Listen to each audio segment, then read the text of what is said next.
Ayon kay Nilo, minsan nang galing siya sa pagtatrabaho sa tubuhan at pauwi na ng kanilang bahay, ay may nararamdaman siyang tila may sumusunod sa kanya. Dumiretso lang siya at hindi nagpalata na kanya na itong napapansin. Nang malapit na niyang marating ang puno ng kawayan, ay mas naging alerto pa siya. At nang maramdaman niyang uli ang pagsunod nito sa kanya, ay mabilis niya itong nilingon. At di nga siya nagkamali.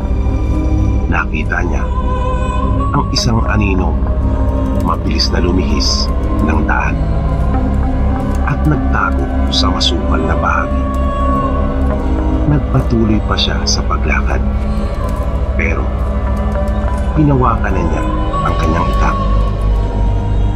Nang maramdaman niyang muli siyang sinundan nito, ay bigla siyang huminto at nagsalita.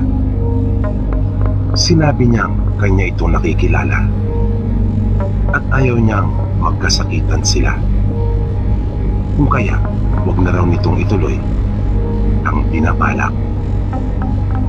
Matapos iyon, ay nagpatuloy na uli siya sa kanyang paglalakad. At hindi na niya ito naramdaman pa. Napatingin siya sa langit at nakita niyang natatabunan ang malaking bahagi ng buwan ng makapal na ulap. Ayon kay Nilo, nakasisiguro siyang iyon ang lalaking napansin niya na nakatingin sa kanya ng masama nung naroon siya sa may tindahan at bumibili ng sigarilyo. Hindi niya alam kung saan ito nanunuluyan, dahil sa noon pa lamang niya ito nakita sa lugar. Kaya nasabi pa niya sa kanyang sarili na napakawalang respeto nito, na hindi marunong makisama bilang isang tayo. Buti na lang rin at hindi nito itinuloy ang masamang balak sa kanya, dahil sa hindi niya ito patatawarin at kanya talagang pagbabayarin ng kanyang buhay. Nung sumunod na araw, napag-alaman ni Nilo na pamangkin pala ito ng may-ari ng tindahan na si Aling Suping. Halos magkakakilala na silang lahat doon. Kung kaya, madali nilang makilala kung sino ang dayo at bagong salta. Tinanong niya ang matandang babae tungkol sa pamangkin nito. Hindi naman ito nagkaila pa at sinabi kay Nilo na hindi nga rin daw nito alam kung bakit bigla itong sumadsad sa kanila nang walang pasabi. Kung kaya iyan din di umano ang ipinag-aalala nito. Ipinagtapat na rin ni Nilo kay Aling Suping ang dahilan kung bakit siya nagtanong tungkol sa kanyang pamangkin. Sinabi niya na sinundan siya nito kahapon nang siya ay pauwi na sa kanila. Naintindihan naman kaagad ni Aling Suping si Nilo, at dahil sa kilala naman niyang mabait ito, kaya sinabi niya na gawin na lamang yung sa tingin niya ay tama, at kung kinakailangan niyang ipagtanggol ang kanyang sarili, ay hindi naman daw siya nito masisisi, sapagkat natural lang naman iyon. Matapos nilang makapag-usap ni Aling Suping at nang papaalis na siya, ay napansin niyang naroon na ang pamangkin nito sa gilid ng bahay at muli na namang nakatitig sa kanya ng pailalim. Kanya na lamang binawi ang pagkakatitig sa lalaki at tumuloy na siya. Kinahaponan, matapos ang kanyang gawain sa tubuhan, ay dumaan siyang muli sa tindahan ni Aling Suping upang bumili ng sigarilyo. Iyon na kasi ang kanyang nakagawian, dahil sa walang malapit na tindahan doon sa kanila. Nang kasalukuyan na niyang binabaybay ang daan, malapit sa puno ng kawayan, ay muli niyang naramdaman na mayroon na namang sumusunod sa kanya. Binuksan na niya ang hawak niyang flashlight at hinawakan na rin niya ng kanyang kanang kamay ang itak. Nagpatuloy lang siya sa paglakad at hindi na siya huminto. Nakita niya ang isang anino na mabilis siyang nilampasan. Ilang di pa lamang mula sa kanya na dumaan ito sa gilid. Nasabi ni Nilo sa sarili na mapapalaban na siyang talaga. Kung kaya, kanya nang hinawakan ng maigpit ang itak. At hindi nga siya nagkamali nang bigla na lamang may mabilis na dumaan sa kanyang harapan. At naramdaman niya ang pagtama ng mga kuko nito sa kaliwa niyang braso. Hindi niya pa rin hinugot ang kanyang itak. Nagpatuloy lang siya sa paglakad. Nang bigla niya itong makita muli, napapasadahan na naman siya ng mabilis na pag-atake. At agad niyang binuno ang hawak na itak at itinaga niya sa aswang. Narinig niya ang pagkalabog noon sa lupa ng sumadsad.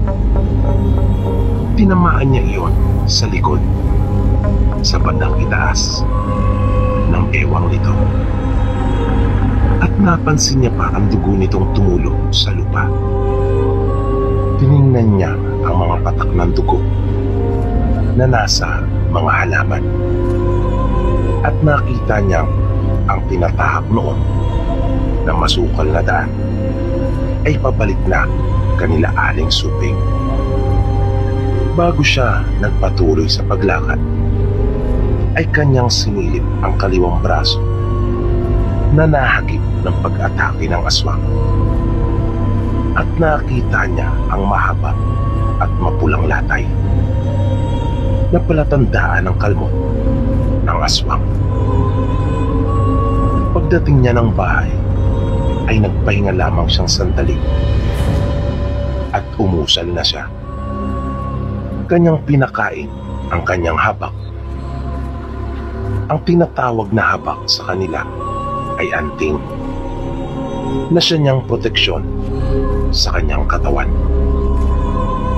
Nang sumunod na araw, nang papunta na siya sa tubuhan, ay muli siyang napadaan sa tindahan ni Aling Suping. Sinabi niya dito na hindi niya gusto ang nangyari. Inatake siya nito. Kung kaya wala na siyang nagawa kundi ang ipagtanggol ang kanyang sarili.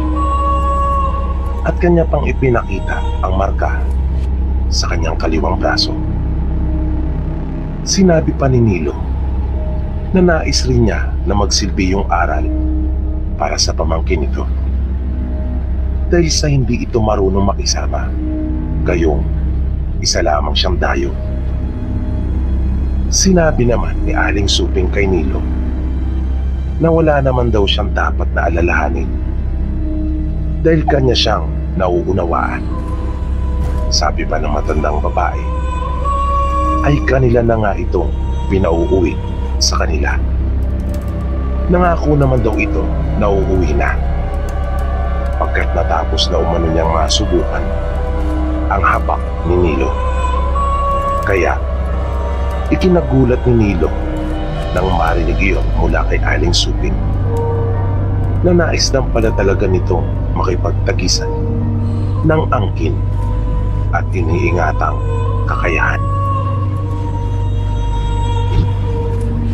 Nang minsan namang nasa handaan si Nilo, nang siya ay gawing ninong ng kababata at kaibigang si Ray, ay biglang nagkaroon ng komosyon. Umusbong ang pagtatalo sa pagitan ni Ray at bayaw nito. Dahil sa dati pa naman talaga ay tutol na ito sa kanya. At nang malasingan, ay ipinahiya siya nito sa mga taong naroroon. at nauwi sa suntukan nang magpang-abot ang dalawa. Inawat naman sila ng mga kalalakihang naroon. Maging si Nilo ay nakiawat na rin. Ngunit ayaw talaga magpapigil ng bayaw ni Ray. Napati nga si Nilo ay pinagbalingan na ng galit nito. At nang madihado sa suntukan ang bayaw ni Ray sa kanya, ay bigla na lamang itong bumulot ng baril na ikinagulat nilang lahat, lalo na ng asawa ni Ray. Nagsisigaw ang asawa ni Ray at pilit na pinipigilan ang kuya nito.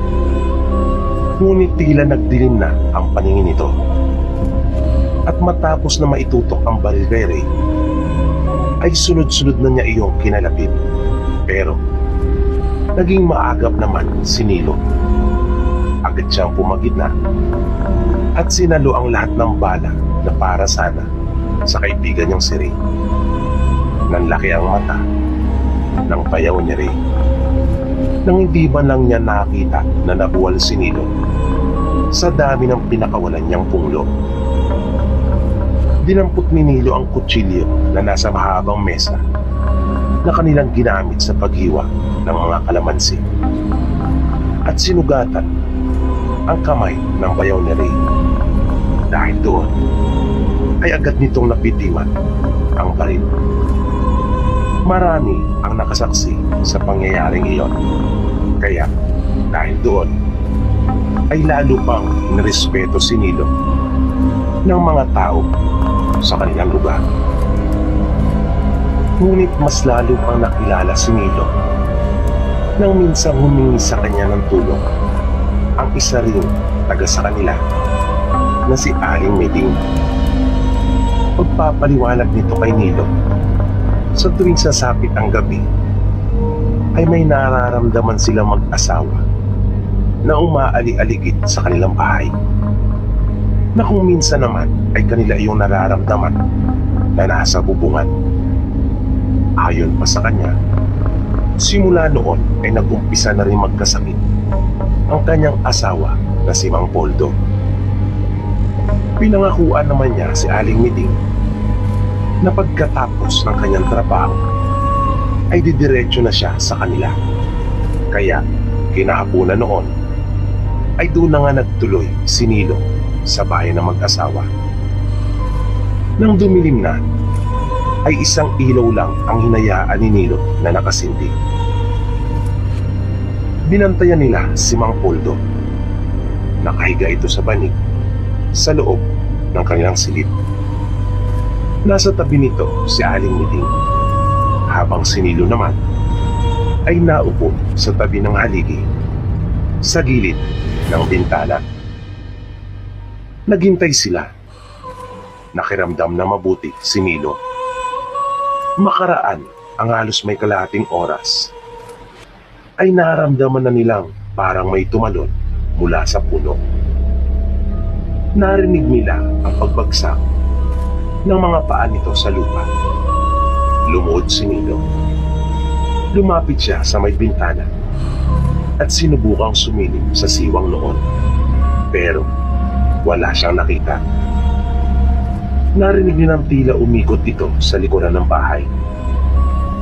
Dahan-dahang lumabas si Nilo sa silid nila Aling Meding. Binuksan niya ang bintana na naroon sa may kainan. Naisip niyang mas tahimik iyon kumpara sa kung pintuan ang kanyang bubuksan. Iniangat niya iyon ng dahan-dahan at doon siya dumaan. Sa halip na hugutin niya ang kanyang itak, yung kawayan na kanyang biniyak-biyak ang dulo ang siya niyang gagamitin. Hindi iyon kabaan. Mga 2 tipa lang ang haba nito. Iniwasan niya lumikha ng ingay habang umiikot siya sa bahay papunta sa likurang bahagi nito. Nang bigla siyang nagulat sa kanyang nakita nang siya ay yumuko. Sa tulong ng liwanag na nagmumula sa buwan ay naaninagad niya ang isang babae na nasa silong. Nakatuwad ito at nakatingala sa may sahig. Dahan-dahan pang lumapit si Nilo. Nakita niya ang mapupula nitong mga mata na anino nagbabaga sa pagkapula, na nangangalong mata at nangingitim ang palibot doon. Napakaitim rin ng mga labi nito at naglalaway. Nakita pa niyang nagtatayuan ang mga buhok nito habang dumidila-dila na para bang takam na takam, at humihingal ng mabilis na halatang halata sa mga kilos nito na nanggigigil sa kasabikan. At hindi siya maaaring magkamali kung sino iyon. Hindi na siya nagtaka dahil sa malamang ay hinawaan ito ng kanyang pamangkin bago tuluyang umuwi sa kanila. At nagulat pa si Aling Suping nang kanyang maramdaman ang presensya ni Nilo. Nagmamadali itong lumabas mula sa silong na hindi na nagawang pumihit pa upang makalabas, kundi umatras na lamang ito na bumagapang sa lupa. Nang makalapit si Nilo dito, ay mabilis itong tumayo at agad na iwinasiwas nito ang kanyang mga kamay, na sinalubong naman iyon ni Nilo ng dulo ng kawayan na kanyang hawak-hawak. Kung kaya, pumasok ang kamay nito doon. Agad na pinihit ni Nilo ang kawayan at sa kanya ito hinila. Umailan lang ang napakalakas na paghiyak ni Aling Suping. Nagkasugat-sugat ang mga kamay nito dahil sa talas ng kawayan. Umagos ang dugo nito mula sa kanyang kamay. Nanakbo ito at mabilis na tumakas. Matapos ang pangyayaring iyon, ay kumalat ang balita tungkol sa pagiging aswang ni Aling Suping. At dahil sa kahihiyan, ay napilitan nitong lisanin na ang kanilang tahanan kasama ang kunyang mag-anak. Malakas ang kanilang hinala na sumunod na ito sa kanilang kamag-anak na aswang at doon na nagtago. Si Nilo naman ay lalo pang hinangaan sa kanilang lugar. Malaki ang kanyang pasasalamat sa iniingatan niyang habak na siyang nagbibigay ng proteksyon sa kanya.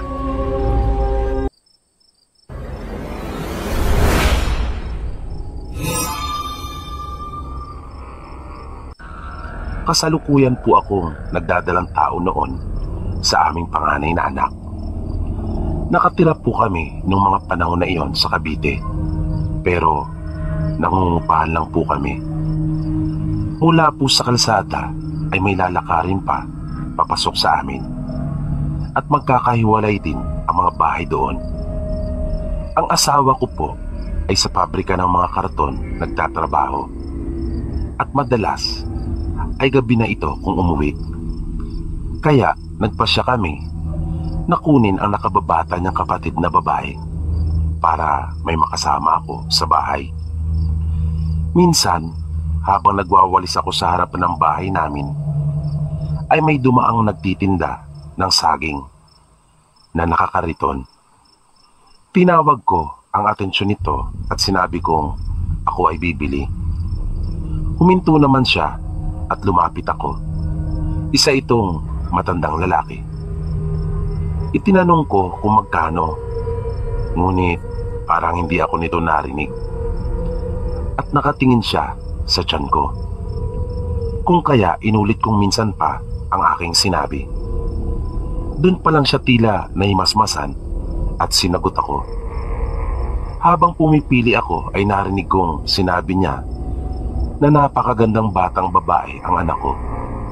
Kung kaya nagtaka ako kung paano niya nalaman ang kasarian ng aking anak. Dagdag na saad pa nito ay panganay daw namin na anak iyon. Kaya medyo nahiwagaan na ako sa matandang lalaki. Pagkatapos kong makapamili at mabayaran ang binili ko, ay nagpahabol pa ito na ingatan ko raw ang aking anak. Dahil sa lubha raw delikado. Nang marinig ko iyon, ay tumalikod na ako at nagmamadaling pumasok ng bahay. Kinilabutan talaga ako sa mga sinabi ng matanda. Kinagabihan, habang tinutulungan ako ng hipag ko sa kusina, ay narinig kong kumalampag ang mga planggana at balde sa labahan namin. Sa likod kasi ng aming lutuan ay naroon ang aming banyo at labahan. Wala pa noon ang asawa ko. Sumilip ako sa pintuan upang alamin kung ano ang dahilan ng pagkalampag ng mga gamit namin doon. Wala naman ako nakita, pero naramdaman ko ang isang napakalamig na simoy ng hangin. Dahil doon ay isinara ko na ang pinto. Makaraan lang ang ilang minuto ay narinig ko namang may kumatok sa pintuan namin sa harapan. Inutusan ko yung hipag ko na pagbuksan at malamang ay kuya na niya iyon. Habang ako naman ay patuloy na inaasikaso yung aming hapunan. Nagtanong pa ako kung gusto na ba nilang kumain, pero sumagot yung hipag ko na wala pa raw yung kanyang kuya. Kaya nagtaka ako kung sino yung kumatok. Tinanong ko siya kung kanya rin bang narinig yung pagkatok na iyon sa aming pinto. Sinabi nito na kanya nga rin narinig iyon, pero pagbukas daw niya ay wala naman siyang nakita. Medyo bumilis ang tibok ng puso ko nung mga oras na iyon, pero pilit kong pinakalma ang sarili at inisip ko na lang na baka may batang nagbibiro. Pero mga ganong oras ay alam kong wala nang bata talaga na naglalaro pa sa labas at nasa kani-kanila ng mga bahay. At wala naman siguro magtsatsaga na pumunta pa sa amin para gawin lang ang bagay na iyon. Maya-maya na may kumatok uli sa pinto. Naglakas loob ako na ako na mismo ang magbukas. Dahan-dahan kong nilapitan ng pinto at tinanong kung sino ang nasa labas. Sumagot naman ito at asawa ko na pala. Pagpasok niya ay agad ko siyang tinanong kung kanina pa ba siya nasa labas. Sinabi naman niyang hindi at kararating lang daw niya. Nagtanong ito kung bakit ko raw naitanong. Sinabi ko na lang na wala naman. Nang natutulog na kami, ay nagising ako nang makaramdam ako ng panlalamig at sinubukan kong kapain yung kumot. Nang wala akong makapa, ay nagdesisyon akong umupo para alamin kung saan naroon ang kumot. Ang biglang napasigaw ako dahil sa may nakita akong nakatayo sa gilid ng higaan namin. Pero nang magising ang asawa ko, ay bigla iyong nawala. Tinanong niya ako kung bakit ako sumigaw. Sinabi ko sa kanya na may nakita akong nakatayo sa higaan namin. Sinabi niya na baka namalikmata lang daw ako dahil sa wala namang naroon kundi kaming dalawa lang. Kanya pang ang binuksan ng ilaw upang patunayan sa akin na walang ibang naroon. Pero sinabi ko sa kanya na nakita ko talaga na hulmado ang katawan ng tao at nakatayo sa gilid ng higaan namin. Pinakalma niya ako at sinabing baka anino lang iyon ng mga bagay na nasa loob ng kwarto namin. Kinaumagahan, bago umalis ang asawa ko, ay binilinan ko ito na umuwi ng maaga at wag na munang mag-overtime. Pumayag naman ito at sinabing maaga siyang uuwi. Malakas kasi ang kutob ko na baka inaaswang ako. At yung matandang napagbilang ko ng saging ang pinaghihinalaan ko na siyang gumagawa noon sa akin. Nang mga bandang 10:00 na ng umaga, ay nakita ko muling dumaan ang matanda.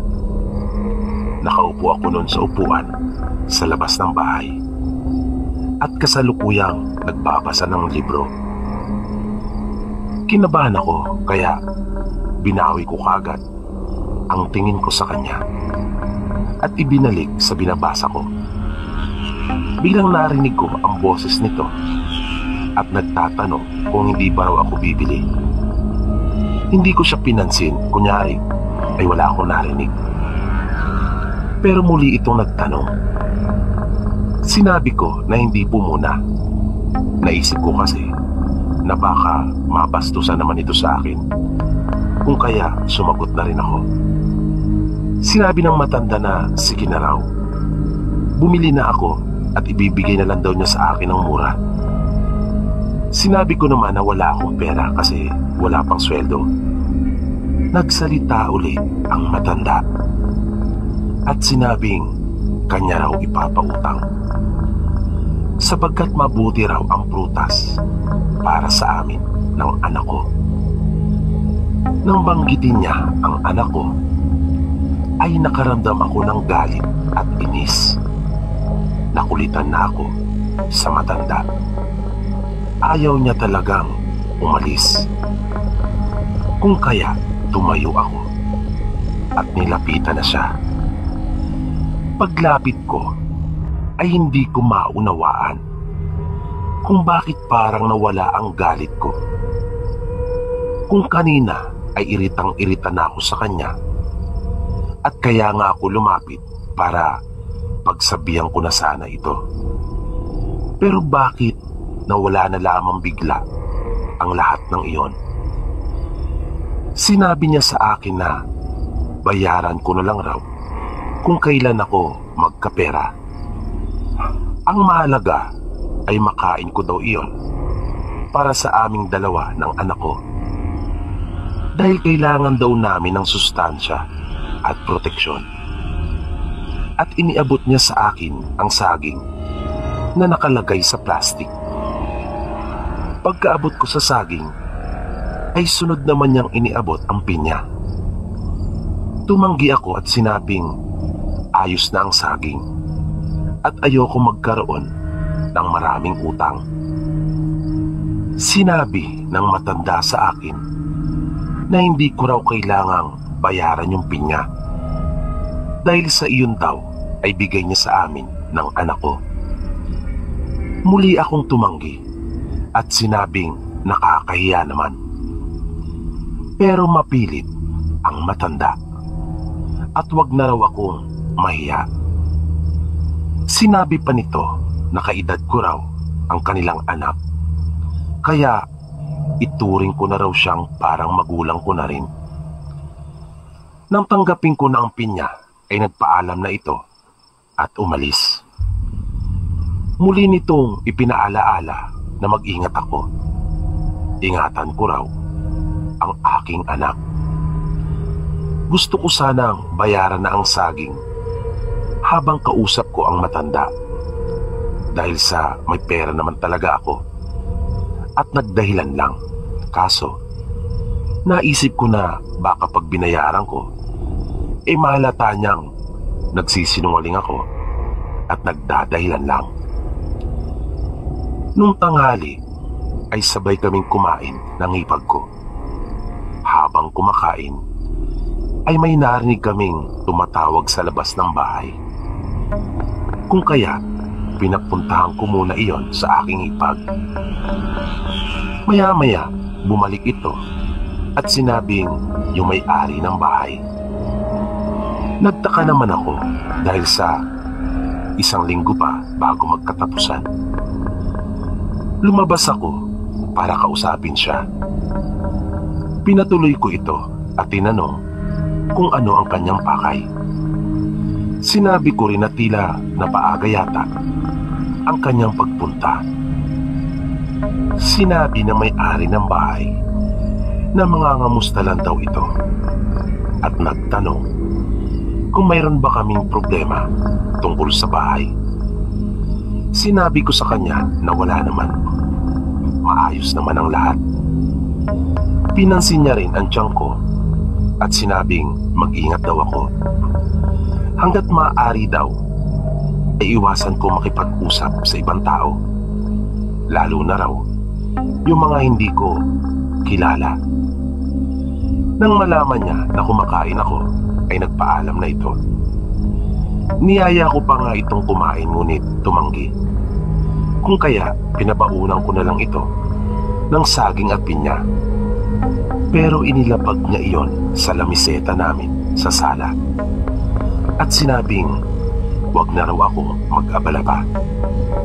At dahil sa malapit lang naman daw ang sa kanila. Sa labasan lang kasi ang bahay nila. Malapit sa kalsada.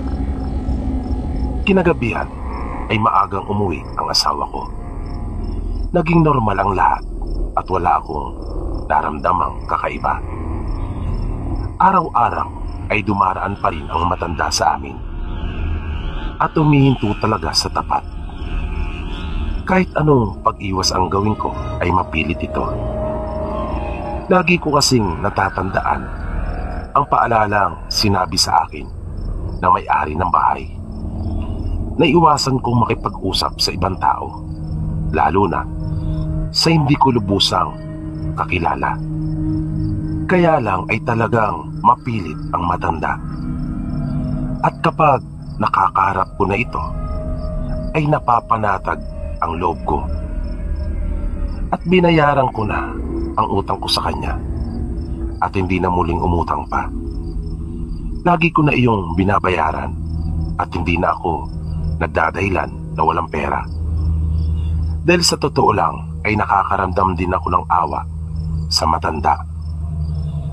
Dahil kahit sa edad niyang iyon ay nagsisikap pa rin itong magtrabaho. Nang sumunod na gabi, kasalukuyan ako noong nakahiga na sa kwarto namin at nagbabasa ng libro. Habang yung asawa ko naman dahil sa napakamaalinsangan nung gabing iyon ay nagpa siyang maligo. Nakaupo ako noon sa higaan namin habang nakasandal sa dingding. Seryosong-seryoso ako noon sa binabasa ko nang bigla akong makaramdam ng tila may naglalakad sa gilid ng bahay. Mabigat ang mga yabag noon at parang papunta ito sa likod bahay. Kung kaya hinawi ko kaagad ang kurtina ng bintana. Sa pagitan ng mga jealousy ay wala naman akong makita. Ngunit napasigaw na lang akong bigla dahil sa pagkagulat nang makita ko ang isang pusa na wala naman ito doon ng pagsilip ko at nakatitig ito sa akin na nang bugawin ko ay parang nagalit pa ito at umangil sa akin. Napansin ko rin na nagtayuan ang mga balahibo nito. Ilang sandali lang ay naramdaman ko nang pumasok sa kwarto ang asawa ko. Kung kaya napatingin ako sa kanya. Agad niya akong tinanong kung ano daw iyon at bakit daw ako sumigaw. Sinabi ko sa kanya na nagulat ako sa pusa. Kung kaya binaliwalaan niya lang ang mga sinabi ko dahil sa pusa lang naman daw pala. Pero ipinaliwanag ko sa kanya na masama ang kutob ko dahil sa parang hindi iyon karaniwang pusa. Nang silipin niya iyon sa bintana ay wala na iyon doon. Dahil sa pangyayaring iyon ay nawalan na ako ng gana pang magbasa. Kung kaya nahiga na ako at di ko na namalayang nakatulog na rin ako. Nang sumunod na araw ay nagtaka ako kung bakit hindi dumaan sa amin ang matanda. Kinagabihan noon habang nasa kusina kami ng hipag ko ay nagulat na lang kami sa sunod-sunod na pagkatok sa pintuan namin. Kaya halos mag-unahan kami ng hipag ko sa pagpunta sa sala para buksan ang pinto.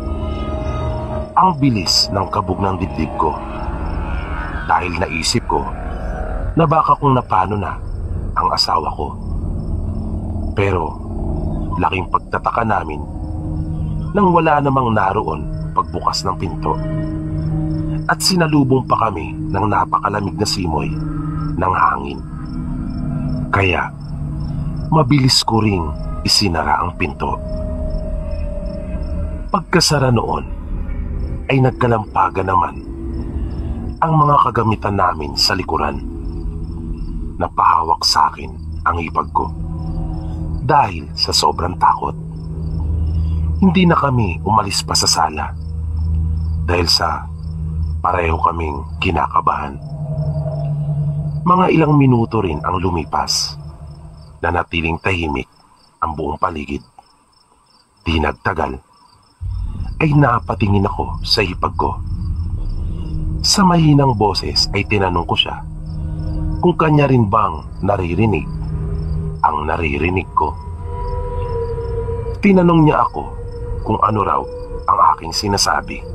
Kaya sinenyasan ko siya at kapwa kami tumahimik. Bigla siyang napatanong sa akin kung ano raw iyon. Kaya nasiguro ko na tama nga. May naririnig nga ako at iyon ay naririnig na rin ngayon ng hipag ko. Sinabihan ko siyang samahan niya ako sa kusina. Gusto ko makatiyak na nakasarado ang pinto doon na mabuti. Nang naroon na kami sa kusina, ay naririnig namin ang mga yabag na parang nagpapabalik-balik ito. Na naisip kong naghahanap marahil ng mapapasukan. At kasabay ng mga yabag na iyon, ay patuloy naming naririnig ang huni. Na alam kong huni iyon ng isang aswang. Kahit ang hipag ko ay pamilyar pala sa tunog na iyon dahil sa kanilang probinsya. At isa pa, wala namang hayop na maaaring lumika noon doon sa bahay namin. Matapos naming maisara yung pinto sa likuran, ay dumakot ako ng asin sa lalagyan at nagmamadali na kaming bumalik sa may sala. Nagpatuloy pa iyon ng halos mahigit 1 oras. At sa kalagitnaan noon, ay naramdaman kong biglang sumakit ang aking tiyan. Nanalangin ako nang makita ng hipag ko na ako'y nahihirapan na dahil sa pananakit ng aking tiyan, ay kinuha nito ang asin sa kamay ko at naglakas loob na isinaboy iyon sa gilid ng bahay namin. Ibinukas lang niya ng bagya ang jalousie ng mga bintana. Hindi ko pa natatapos ang aking panalangin ay naramdaman kong unti-unti nang humupa ang pananakit ng tiyan ko. At hindi na rin namin naririnig pa yung huni ng aswang. Na nung huli ay may narinig kami na tila may malaking ibon na lumipad mula sa puno. Nung gabing iyon ay hindi na namin nagawang makakain pa ng hapunan. At hindi ko na rin nahintay pa ang aking asawa. Nakatulog na ako. Nang sumunod na araw, nalaman na ng asawa ko ang nangyari dahil nagkwento na pala sa kanya ang kanyang kapatid. Sinabihan ako nito na mag-ingat at hindi na raw talaga muna siya mag-overtime at papakiusapan niya ang kanyang supervisor. Nang mga mag-aalas 10 na ng umaga, ay pumasok ang hipag ko mula sa pagwawalis nito sa harapan ng bahay. Sinabi niya sa akin na nandyan daw yung matanda. Ipinasabi ko sa aking hipag na sabihin niyang hindi ako bibili. Sinabi ko pa sa hipag ko na malakas talaga ang kutob ko na yung matandang iyon ang umaaswang sa akin, na kaya pala hindi ito dumaan noong nagdaang araw dahil sa may masamang tangka sa kinagabihan. Pagbalik ng hipag ko ay nagulat ako nang sabihin nito na hindi daw ang matanda ang aswang. Kaya sinabihan ko ito na loko dahil sa sinabi pala niyang lahat ang sinabi ko, sa halip na sabihin lang sa matanda na hindi ako bibili. Pero naintriga ako sa sinabi niya na hindi siya ang aswang. Sa makatuwid ay may alam ito. At kung hindi siya, sino? Kaya napalabas akong bigla ng bahay at pinuntahan ko ang matanda. Naroon pa ito at parang hinihintay talaga ako. Agad ko itong tinanong na kung hindi siya ang aswang ay sino.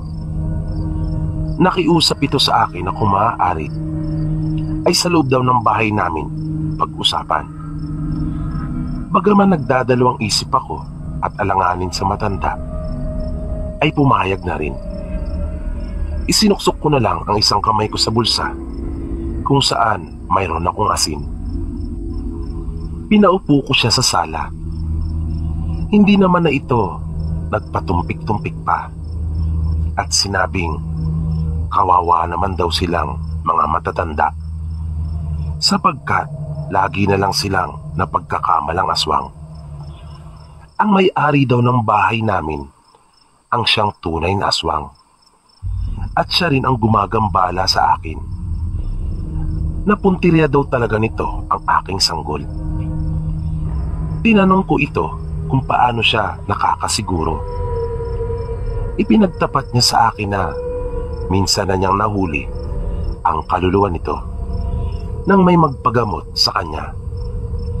Nagulat ako sapagkat noon ko lamang nalaman na isa rin pala itong manggagamot. Pagpapatuloy pa ng matanda, yung pangalawang beses na pagtindahan daw niya ako ng saging ay kanya raw inorasyonan iyon at nilagyan ng pangontra laban sa aswang. Kaya naitanong ko kung yung tinutukoy ba niya ay yung saging at pinya. Sumagot ang matanda at sinabing oo. Ayaw daw niya kasing mangyari sa iba ang dinanas ng kaisa-isa niyang anak na babae na namatay dahil sa kagagawan din ng aswang nung magdalang tao ito.